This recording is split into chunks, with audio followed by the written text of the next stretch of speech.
Hello and welcome to the Mindset Coach podcast, the show where coaches and coaches-to-be tune in to learn how to integrate mindset coaching tools and neuroscience-based techniques into their practice and grow and scale a coaching business they love. Each week, I'll be sharing easy-to-implement tips, case studies, and business strategies that you can use right away to transform your own mindset and the mindset of those you coach. I'm your host, Lara Young, founder of the Mindset Coach Academy, author of 52 Adventures to Change Your Life, award-winning business owner, coach, and coach trainer. Tune into this podcast each Friday, free on all the podcasting apps, and click to subscribe so you never miss an episode. And remember, mindset is everything.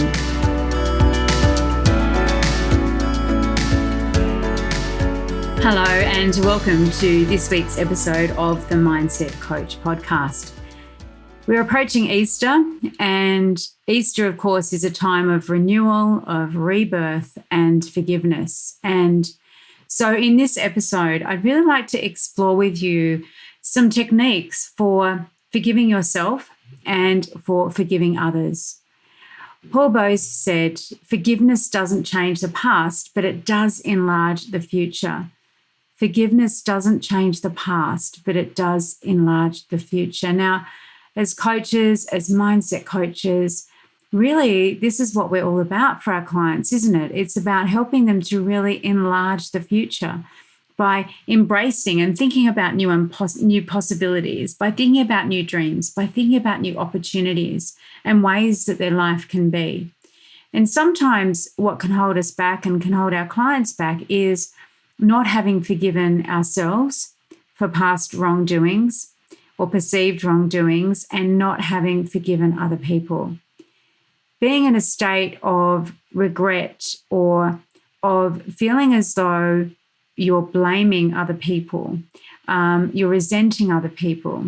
So resentment, blame, regret, they're all emotions that really we need to release in order to be able to move forward. They can keep us shackled to the past.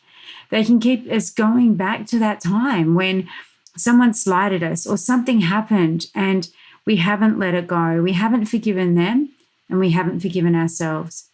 So this week, let's explore forgiveness. I'm going to share with you some of my favorite techniques for forgiving. And again, that's about forgiving ourselves and forgiving others, and really recognizing when there's an opportunity for us to do that. Now, this work, this inner work, this mindset work of forgiveness is something that, will bring up a lot for you. It will bring up a lot of emotions. And sometimes there can be some resistance around that, because in not forgiving someone or ourselves, we're kind of holding ourselves in this position of false power. It may be that you even say to yourselves, "I'll never forgive them.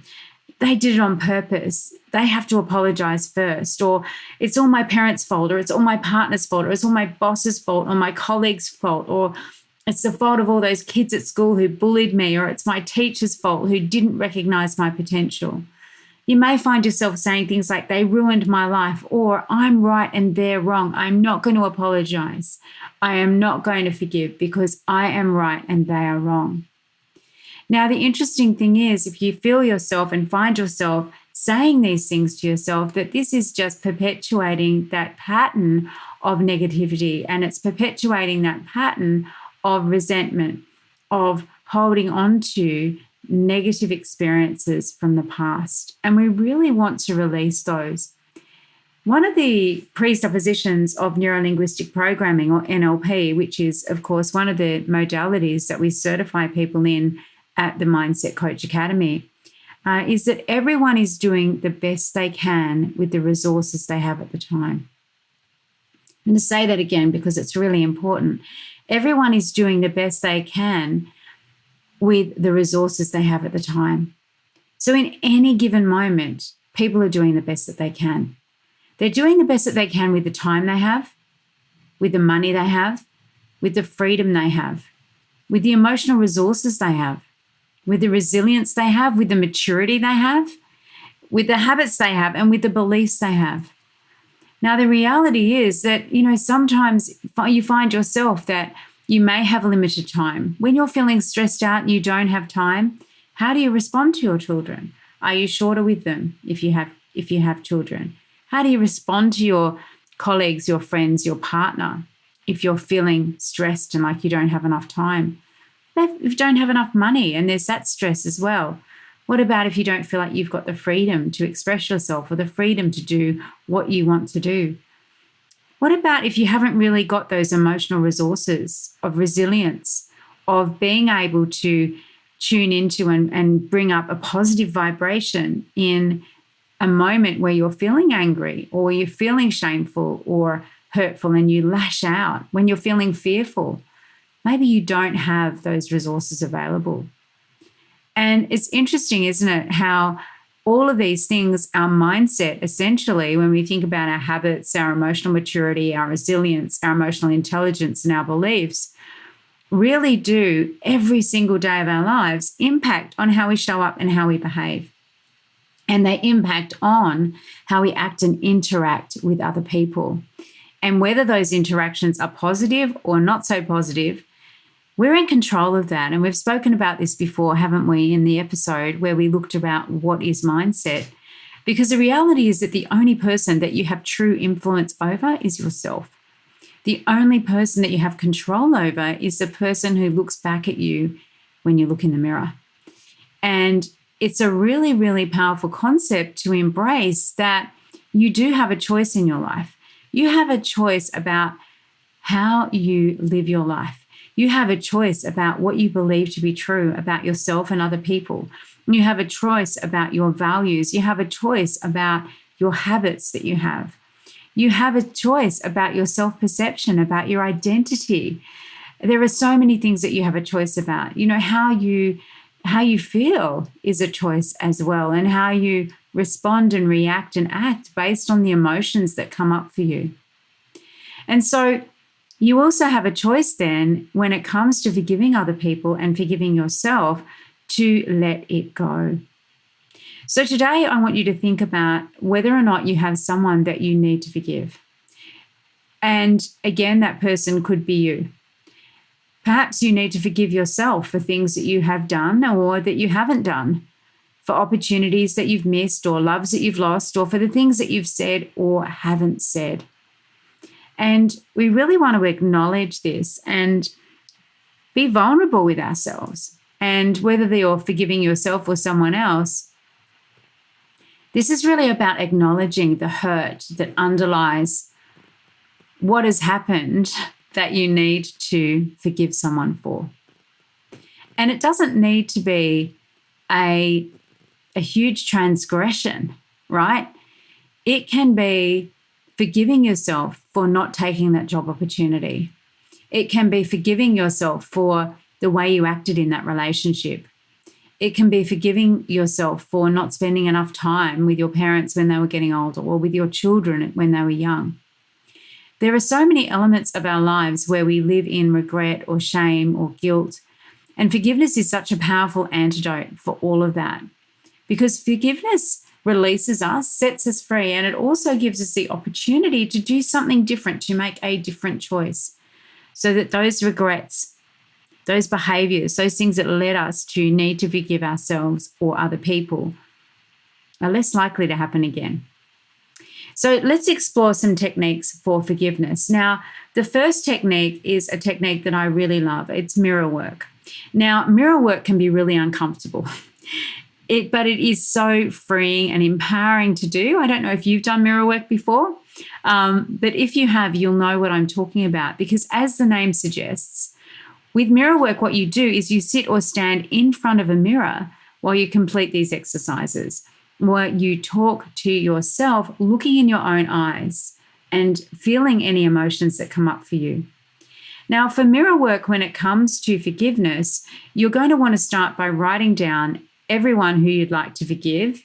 Now, it could be your family members, it could be your teachers from school, fellow students, lovers, friends, former or current bosses or colleagues, people in organizations maybe you belong to a church, maybe you belong to a political organization, maybe you belong to a gym. Yourself, you may want to forgive yourself. So I want you to think about that. Think about all the people that you either want to forgive, or if it's you, what you want to forgive yourself for as well. And you're going to write this down. You're going to write down what you are forgiving them for. And then you're going to look in the mirror.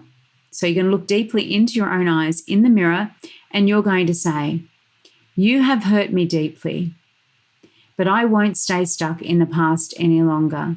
I am willing to forgive you. I forgive you for," and here is where you put in what you're going to forgive the person for or yourself for. "I forgive you and set you free. You are free and I am free." So I'll just repeat that back for you. "You have hurt me deeply, but I won't stay stuck in the past any longer. I am willing to forgive you. I forgive you for, I forgive you and set you free. You are free and I am free." Once you've said this, just pay attention, just tune in and check in with how you feel.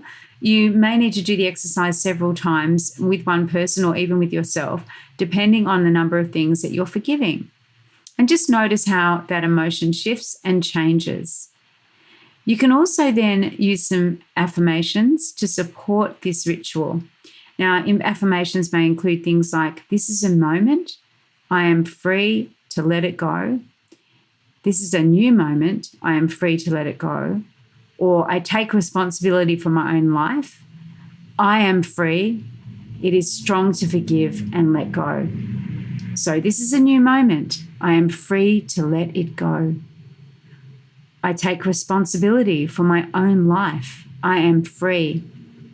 It is strong to forgive and let go." Now, these affirmations can be really powerful, and they're things that maybe you want to write down. You want to observe how you're feeling. You can create your own affirmations around this. You could journal on them, or you could just say them as you're going about your daily life, releasing off those feelings of resentment, of shame, of guilt, of hurt.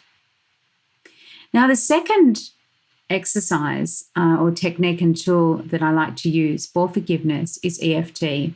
You may know it as tapping. EFT stands for the Emotional Freedom Technique. Now, the Emotional Freedom Technique is really about the tuning into and using the meridians on the body to actually, and the acupressure points on the body, to engage that mind-body connection and to release off negative thoughts, negative emotions, limiting beliefs. And so when it comes to tapping for forgiveness, there's a wonderful process by Nick Ortner from the Tapping Solution, and I'd like to share it with you now. If you're unfamiliar with tapping and where these tapping points are, I will put a diagram for you into the resources area of the podcast. I'm going to talk you through the script now. So first, what you want to do is to identify who or what you're having trouble forgiving. So you want to get really specific on what happened, what they said, what they did, how they acted, and you bring that memory to mind. So you really want to be focusing in on, with that memory, holding it in your mind, having the visual, and really tune into how you feel when you think of that.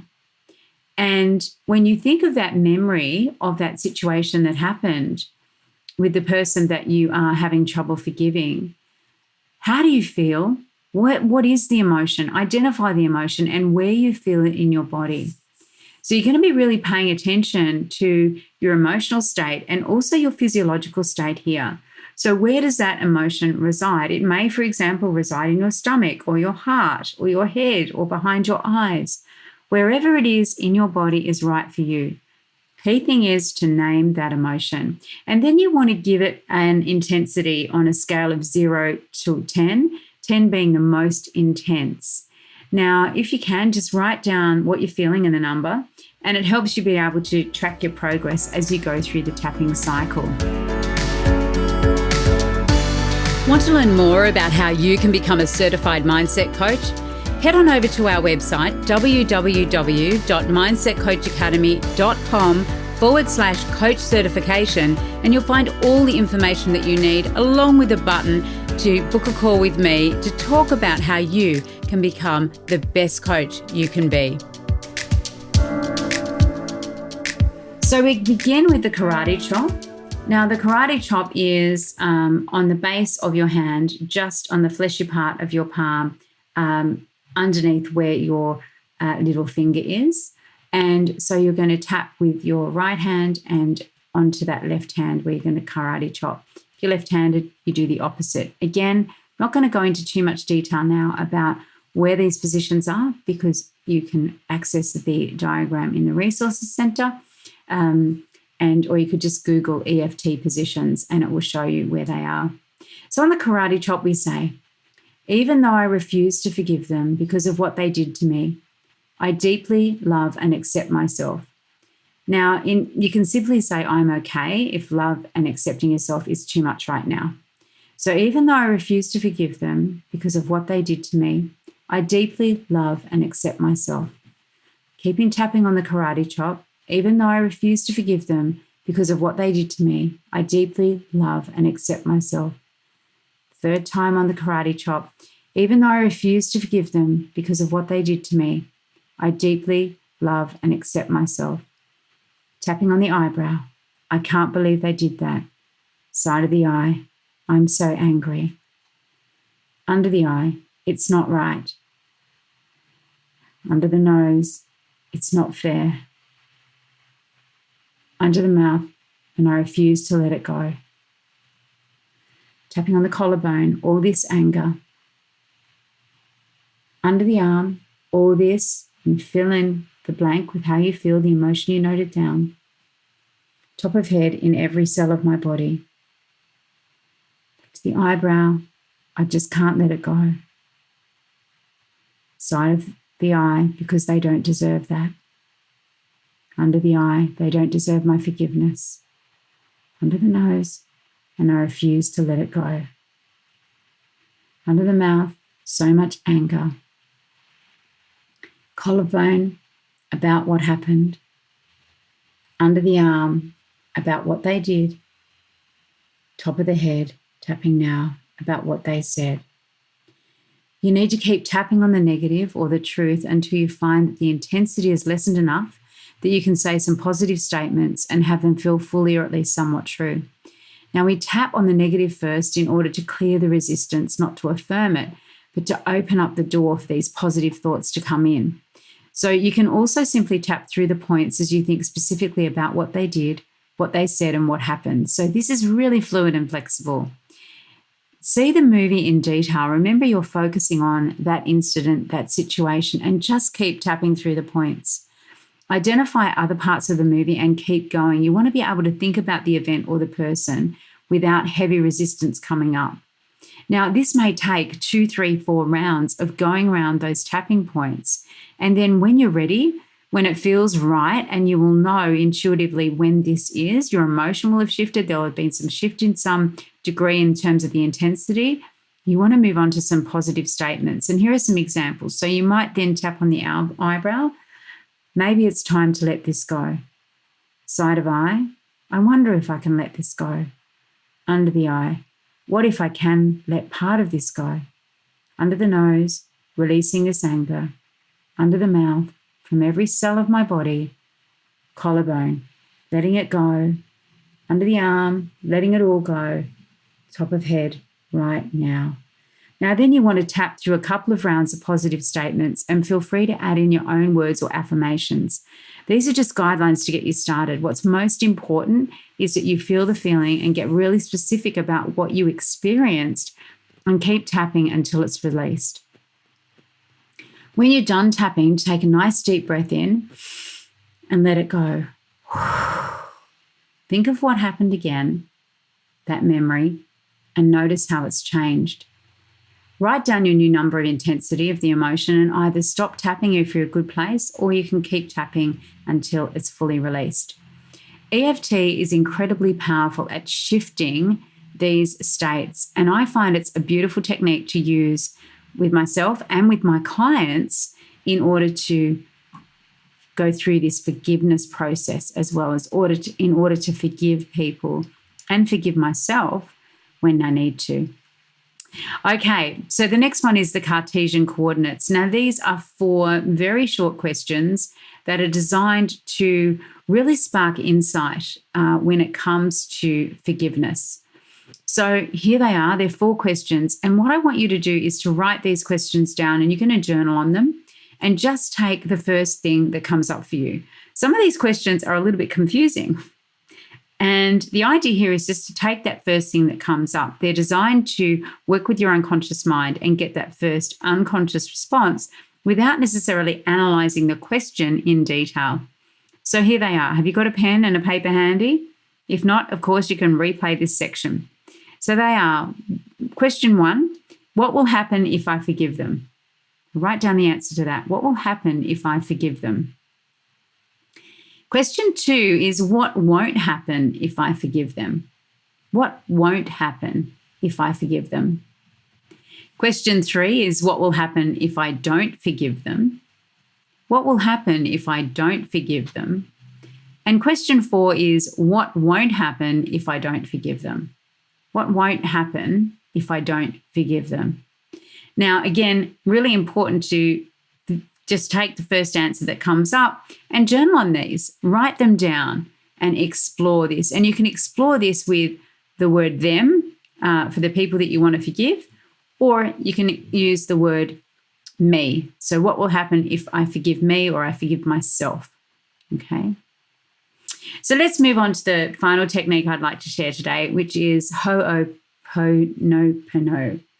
It's really funny. When I do my trainings in Mindset Coach Academy, I always say to myself, now I'm going to remember this word, or I say to myself, I'm going to muck this word up. I'm going to muck the pronunciation up. And it's exactly what happens, isn't it? When you say to yourself, oh, I always muck this word up. So I'm not going to say it again. Ho'oponopono. Ho'oponopono. Ho'oponopono. Ho'oponopono. I'm going to spell it for you. No, I won't. But the idea is that this practice is a Hawaiian forgiveness ritual for reconciliation that restores self-love and balance. And it is incredibly powerful, even though for some reason I have this block and I need to do some work on this myself. Maybe I'll tap on it, or maybe I'll do some belief change work about my pronunciation of the word. Maybe I'll do a little bit of hypnosis on it, or have one of my students do that. But it is the Hawaiian forgiveness ritual for reconciliation. And the idea is that it really restores self-love and balance. Now, there are 4 very simple mantras that you repeat in your mind 7 to 8 times. There are actually some great YouTube videos or YouTube audios on this as well that you can just listen along to. There's some that repeat it 108 times. There's some songs for it as well. And they're very simple phrases that goes like this: I'm sorry, please forgive me, thank you, and I love you. And you just repeat those phrases over and over. So I'm sorry, please forgive me, I thank you, and I love you. Give that a try and see how you go. It's very, very powerful work. It sounds very simple, yet it's incredibly powerful. And if you want guidance along, again, just head on to YouTube. There are some amazing videos there for it. Now, forgiveness has been our theme this week, and I wonder if there's anyone who you want to forgive, or maybe you need to forgive yourself, as we've said. So think about it. Do you actually need to experience the grace of self-forgiveness? I'd love to know which one of these, or more of these, you may try all of them, that you're going to use as you practice forgiveness and invite forgiveness into your life. And you notice how it's amazing, when you do this work, there's a huge shift, right? And there's a shift at the unconscious level, but also things start to change. And you may even find that when you do this work, the person that you've been focusing on with forgiveness work contacts you or rings up to apologize themselves in some way in the coming days or weeks. If you're forgiving yourself, it is so powerful for just having this sense of balance and self-love and peace, and just a recognition that you can let go, that you can move on, that you can learn, and that there is real power and beauty in giving yourself that grace of forgiveness. You are human. You, in every given moment, are doing the best you can with the resources you have. So enjoy that practice of forgiveness, and please do let me know how you go. This week in 52 Adventures to Change Your Life, it's a bit of a departure. We're going to be riding a bike. Now, it's really interesting. I've got 2 daughters, as you know, and I taught them to ride bikes. And we've had so many wonderful adventures on our bikes. And I think it's one of those things that I'd really forgotten about, how much I love going around, riding around a city. I used to love it all the time when I was a kid. I was rarely off my bike. Used to love riding just about everywhere. It was the days of the BMX. And the Malvern Star, the BMX and the Malvern Star. And it was just that real sense of freedom, I think, when I was younger, riding around with the next sister down. And just so powerful and freeing. And so when I taught my girls to ride, and, we lived in Cambridge for a number of years, and it was just brilliant, just being able to ride around Cambridge. And before then, I'd done a lot of travel around Europe, and I've ridden bikes in Prague, in Barcelona, in Paris. Just seems that everywhere I went, I would hire a bike, and certainly several places around the UK as well on holiday. We'd always just pack the bikes and take them. I had a Dutch bike, the ones with the basket, the old-fashioned ones, and my girls had bikes, and we take them everywhere on holiday with us. And it was just that real sense of freedom and being able to get out and explore, which I really loved. So maybe you haven't ridden a bike for a while. Maybe you've never learned to ride a bike. And this week, it's a great opportunity to do just that. Now, if you don't have a bike, you go and hire a bike. A lot of cities these days, particularly in the UK, Europe, have bike hire. So you just pop your credit card in, and they're just bikes, literally, that are provided by the council, and you can hire them and go for a bit of a ride and go out exploring and enjoy that feeling of, freedom that comes with getting on and riding a bike. So enjoy that activity. And again, just write down what happened, what you did to experience it, how you enjoyed it, what you'll stop, start, and continue doing. Maybe it will be that you are actually going to ride your bike more often, or buy a new bike, or even go on a biking holiday somewhere. Anyway, that's it for this week. I hope that you've enjoyed this episode. Do tune in again next week and for our next episode. And please remember as well that if you are interested in becoming a certified mindset coach, we have our incredible, comprehensive certified mindset coach program that is starting again in May. We're enrolling now for our May 2022 cohort. So do head on over to the website, check that out. It's mindsetcoachacademy.com/coach certification, and really look forward to seeing you again or being with you in your ears next week. Bye for now. Well, that wraps up this week's episode of the Mindset Coach podcast. Remember to join us next week for another episode, and subscribe on iTunes. Leave us a review if you've loved it. Share it with your friends. And I really look forward to learning how you're implementing the tools and techniques that you're learning here. Mindset is everything.